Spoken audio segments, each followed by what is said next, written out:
मुश्किल राहों में भी बिल्कुल आसान सा सफ़र लगता है। ये कुछ और नहीं, बस मेरे पिता की दुआओं का असर लगता है। नमस्कार, स्वागत है वैल्यू मंत्रा पर और आज की कहानी है डैड्स ब्लेसिंग।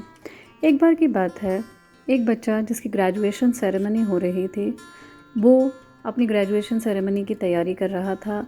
लेकिन काफ़ी दिनों से वो एक बहुत ही सुंदर ब्यूटीफुल स्पोर्ट्स कार जो था, वो एक डीलर के शोरूम में देखता। वो ये जानता था कि उसके पिताजी के पास बहुत सारे पैसे हैं और वो अफोर्ड कर सकते हैं, इसलिए ऐसा ग्रेजुएशन गिफ्ट वो गाड़ी चाहता था।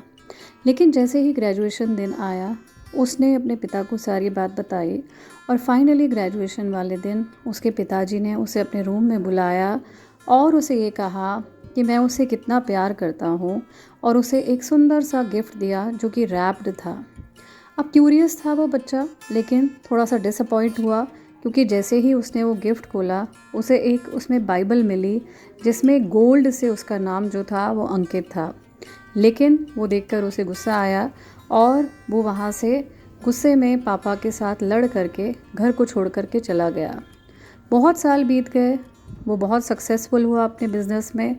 लेकिन काफ़ी साल के बाद जब उसकी फैमिली भी थी, तो उसे ध्यान आया, उसने सोचा कि क्यों ना मैं पापा के पास एक बार विज़िट करूं। और जब सोचा तो वो वहाँ पर गया।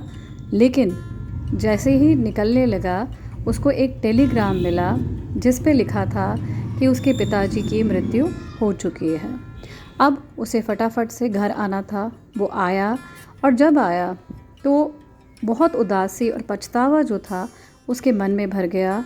क्योंकि जब उसने जा कर के उन पेपर्स को देखा और उस बाइबल को देखा, और जब उस बाइबल के पेजेस को पलटा, तो उसमें बैक में, बाइबल की बैक पर एक कार थी, एक कार की चाबी थी, और उसमें उस डीलर का, कार के डीलर का नाम था, वही डीलर जहाँ पे वो कार देखा करता था।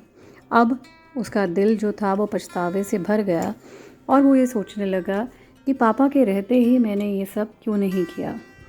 ये जो डैड्स ब्लेसिंग होती है, पेरेंट्स की जो ये ब्लेसिंग होती है, ये हमेशा हमें बाद में पता चलती है। लेकिन अब पछताए क्या हो जब चिड़िया चुग गई खेत। पेरेंट्स के आशीर्वाद और उनकी ब्लेसिंग्स को हम हमेशा बाद में समझते हैं, जब वो सब कुछ हमारे हाथ से निकल जाता है। जीते जी उनकी कदर करिए और उनकी ब्लेसिंग्स का आनंद लीजिए।